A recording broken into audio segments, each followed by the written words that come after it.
one of the things Rudi asked me was, do you remember what it was? Yeah, when Elsie was telling her story, she said about how when Sidney Banks left his job as a welder, like a secure job with a pension,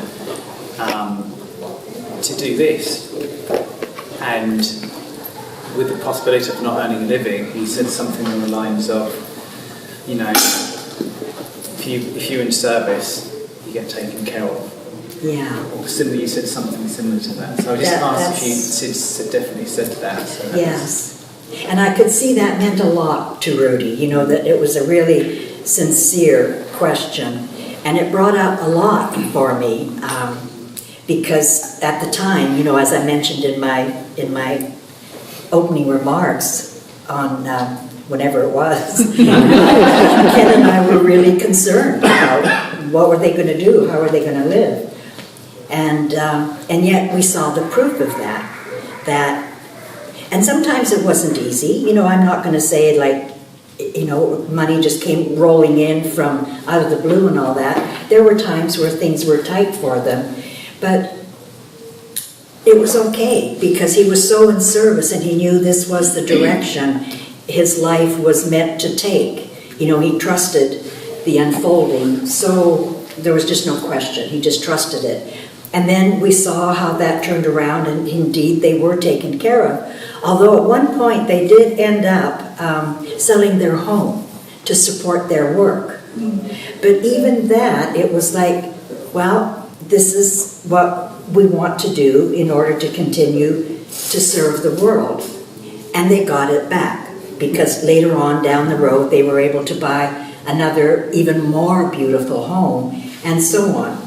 So for me, that has been kind of the motivation behind my work, is that when I first started, when I was first invited to actually do some work for the company that Sid had worked for, and they were so fascinated by the change in him that the vice president of operations called him and asked him to come to home office.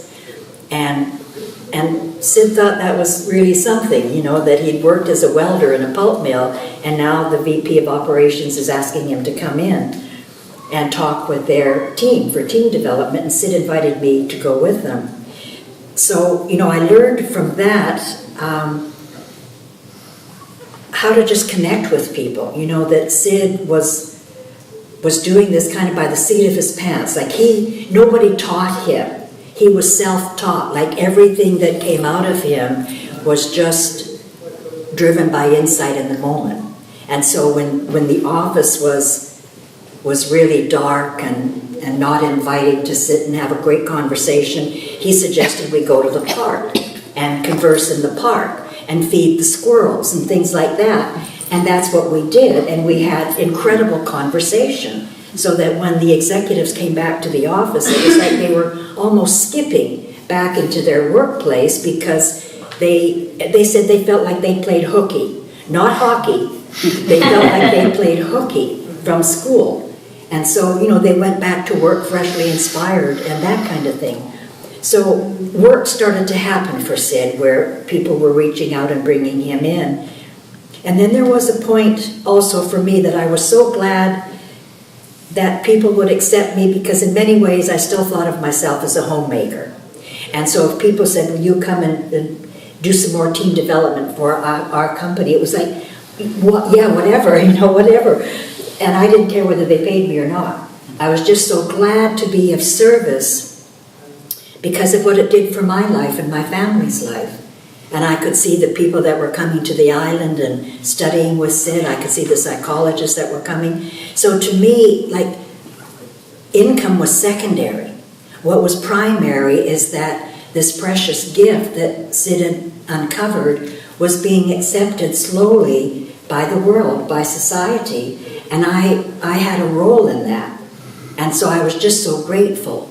And then it started to come. Like when I wasn't concerned about it, money started to come in.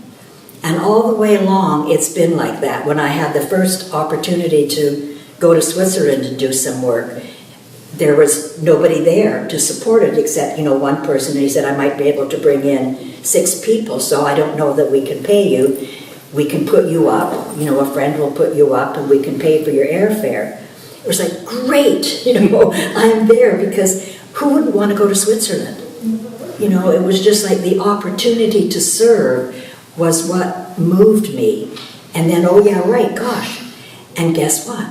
Like, more people showed up at that event than anybody expected. So I went home with a little chunk of change. So it was like, wow, I just loved being in service. And oh right, okay, here's some income as well. Last little example before, I know you got lovely things to say, was when Sid was experiencing his ill health. Both Chip and I just left our work for about a year and a half, to be in service to Sid, because he was preparing us for the school that we've started on the island. Like, Sid actually started it and turned it over to us. He said, this is for you. You do this. And so we just devoted our time, the whole time, to Sid, because that was what was important. And who here wouldn't have done the same? There's not one person in this room or one person in this event that wouldn't have done the same thing. And that's what we did. And so there was no income. And sometimes the mortgage was late and we had to talk to the bank and all that. But then, after Sid's passing, which was at that time such an amazing loss, even though as time has gone on, I have felt him closer and closer to me in some ways than when he was actually with us. That may be hard to believe, but do you know what I'm saying? You get a sense of that, yeah. And it came back in when we started our business again and kind of started to get rooted and grounded again after the loss, what we perceived as a loss. Business started to really roll in. And all the way along, like when I felt that I was doing too much, like I had too much work on the go and I was too busy, that I could see that I wasn't being in service anymore, that I'd start looking at my watch when I was on a mentoring call to see, okay, gosh, I've still got 20 minutes left, and I was already done, like not done with elation, but done like tired. And I thought, I'm just doing too much, but how do you say no when you have so many requests and you want to serve? And then one morning I just woke up and I realized I had 5 projects in the fire. And I thought, I don't know what to do. Like, this doesn't feel right, but I'm not sure how to get out of it. But I had no dates, nothing was confirmed. And then the next morning I woke up and I knew what to do. And I canceled it all. So that was like 5 projects with a lot of income. And it wasn't worth it, because I wasn't serving as I wanted to serve, as I knew I could, because I needed time for self, not the personal self. I needed time to be. And I knew when I honored that in myself, I would give back to the world in a way that would have more impact. So I did, I worked through it and I talked with everybody and let those 5 projects go. And I said to Rudi, I swear, within a week, I got 3 top-level executives that called out of the blue, that had been referred by other clients that came to the island, that more than made up for the 5 projects that I'd let go. So, it's like there's been the ebb and flow and the ups and downs of it, but consistently there have been times we've eaten rice and beans, and yet it's like it's the service that feeds us. So that's my story, and I'm sticking to it. I love it.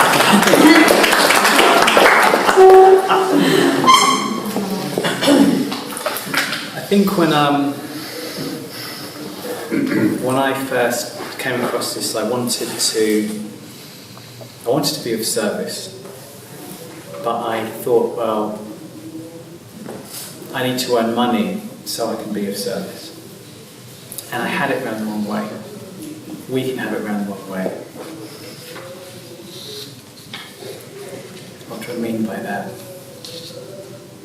When I gave up trying to earn a living from the 3 principles and realised that life could use me to be of service, so it's the other way around. That's when things started to happen. And so I was saying to Elsie, I had this idea. At that time, this was a while ago, there was like nothing online about the 3 principles. There was a couple of websites, but not. You couldn't just go and have a whole bunch of different people talking about the 3 principles. And it's quite hard to get hold of the Lone Pine stuff at that time. I remember ordering it once, like Sydney Bank stuff, and it took 6 months to get it. But we did get it, and it was lovely. But it was just this persistent thought in the back of my head. And the thing about inspiration is the biggest killer of inspiration is doubt. If you feel inspired to do something, you can just do it, regardless of if you've got the skills to do it or not. Because when your heart speaks, it's God nudging you. And so I had to learn how to do videography. I got a huge learn out and bought all the camera stuff. I then had to learn how to use the camera stuff. I had to learn how to do editing. So again, when we talk about following the whispers of silence, when we talk about following that inspiration, you do have to do work in the form too. You can't just sit there and there's work to be done. And I think the Quakers say, shuffle your feet while you pray. So there was shuffling of the feet with the thought of what to do. But I just mentioned in the previous webinar that after the creation of the site, I did, myself and Jenny did actually go bankrupt. So now you can say, oh, well, that didn't work out for you. But kind of what Elsie was saying, and I remember Sid saying it very clearly, he said something that really struck me. He said, the formless takes care of the form. I went bankrupt, but in the moment of bankruptcy, I had an insight which dissolved about 80% of my fear of money that I've been living in since I was a child. I realised financial freedom has nothing to do with what you've got. Financial freedom is a state of mind. It's fundamentally thought. And that released me more to be of service. And in the production of the movie site, without intending it to be, I got fairly visible in the community. It wasn't my intention to get visible, but it just happened as a byproduct of being of service. So all of a sudden now, I went bankrupt, but then you came and did a talk that's not long after we went bankrupt, and you said you don't have to worry about money. Do you remember that? That's true. We didn't, because all of a sudden the visibility that being of service created, we started to get work and we started to do courses, myself and Jenny, and it kind of worked out. So the next story, just very briefly, is that, as you may or may not know, I've been running a very successful 3 Principles facilitator training called Innate Wellbeing for about 5 years. And the last 2 years, it hasn't felt right to do that.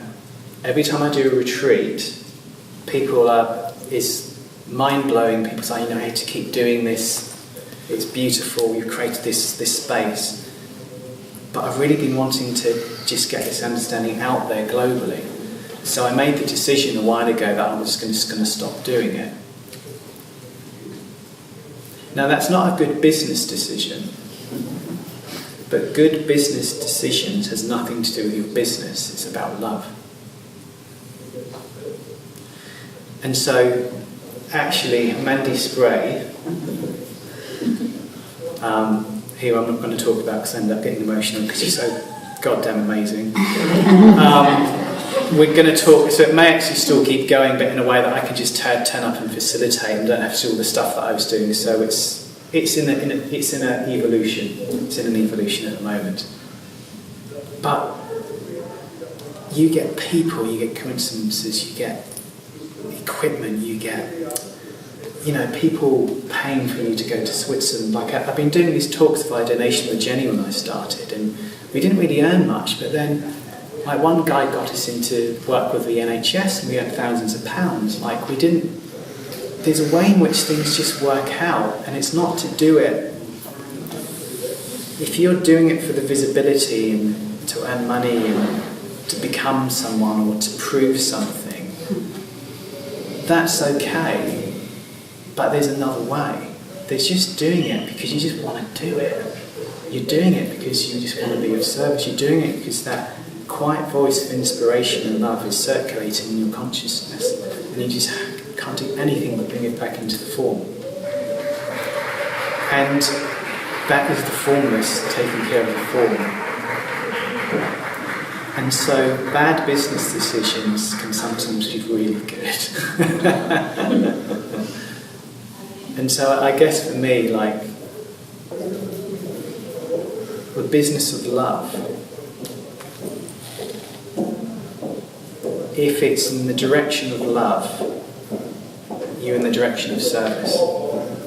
And if you're in the direction of service, you're in the direction of the universe reshuffling itself to help create what needs to be created in the moment.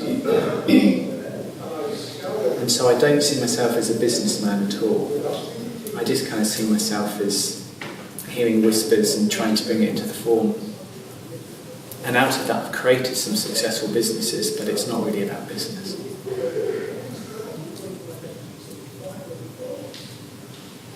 I never thought I was a business person either, but I was offered the opportunity to start a not-for-profit organization in Florida many years ago, and Chip and I to do a business, a training center, and Sandy Crott was going to be part of it to offer clinical help to companies.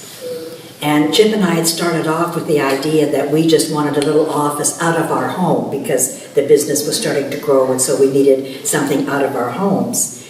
And then came along this wonderful, who became a lifelong friend of ours, and he said, well, why don't you start like a bigger business, and you can do this and you can do that, and I'll fund part of it, to give you a start, and Elsie, you could run it, and Chip, you could bring in the business, and he had it all planned, and it's like, well, I don't do that. Like, that's not my role. I don't do that. I wouldn't know how to do it. And so when you said that, when you're driven by inspiration, opportunities will come, and you may not know how to be a videographer or all that kind of thing. I didn't know how to do a business, but I ended up doing a build out in a new building that was completely bare, and built a business with many rooms and a training center, and furnished it and just did everything for it, and we started a business.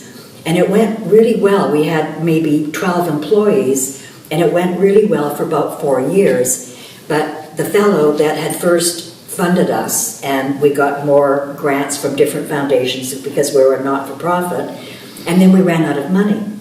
Partly because our staff, who were clinicians and so on, didn't really want to go out and connect in the community. They just wanted to serve the community that came seeking service, because they too felt, well, that's not our job. We're not marketers. That's where they were coming from. Long story short, we ended up, after a while, it just seemed, well, we need to close it. Like, nobody's really into it anymore. The feeling isn't right. And then part of it is saying, well, it's just your thinking. And if your feeling was right and the thinking was right, you could make a success of this. But it wasn't happening. And after a period of time, it just made sense then, okay, let's close it. And we got all the staff together and discussed it, and that was the alignment. That was the harmony. Yes, let's close it down. And then everything fell into place.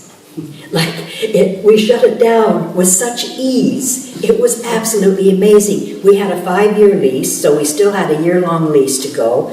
But because the whole business had been built on relationships and love, everywhere we turned then to back out of what we needed to back out of, the relationship provided that avenue that allowed us to do that. And then, like say out of the 12 employees, 8 were clinicians, they started 8 more businesses of their own to this day.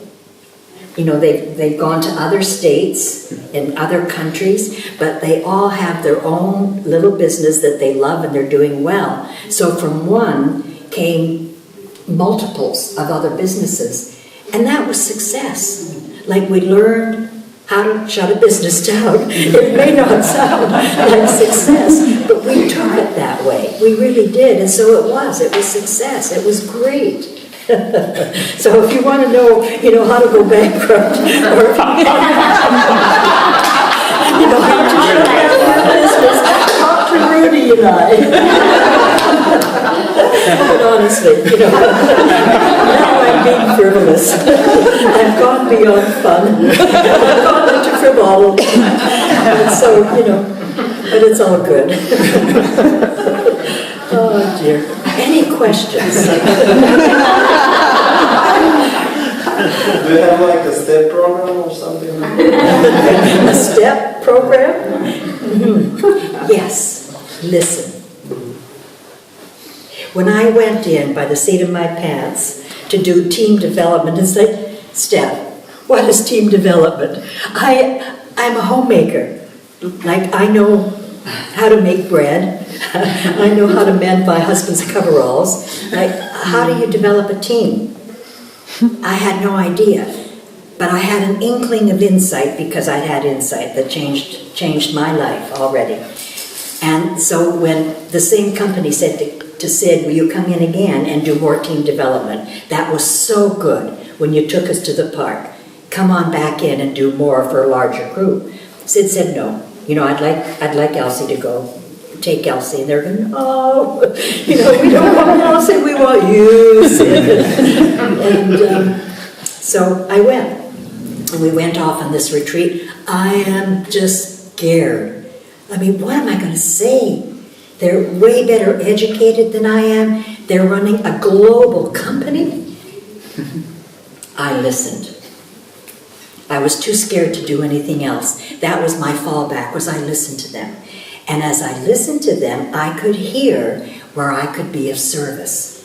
Because they were really stuck in certain beliefs about each other, which was kind of like the foundation of then developing the team.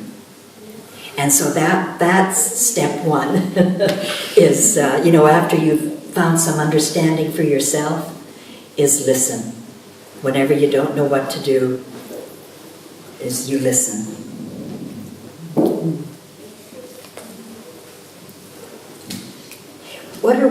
What time, are we supposed to be doing? We've got 2.5 minutes left. Oh, okay. Okay,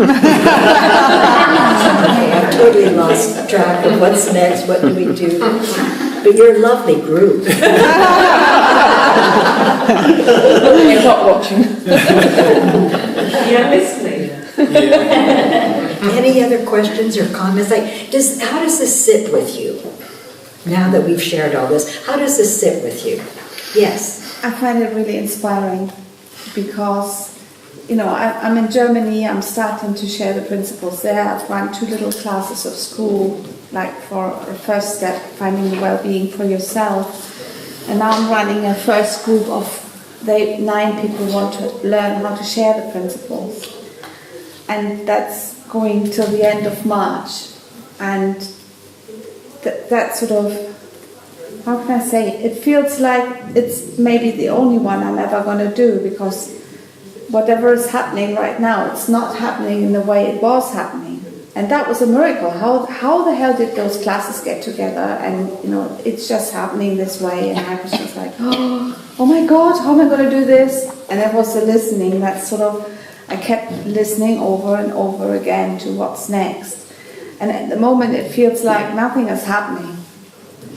And to me, that was just like a relief to hear you, because I don't need to know right now. And it's not a failure if I don't keep doing the same what I've started.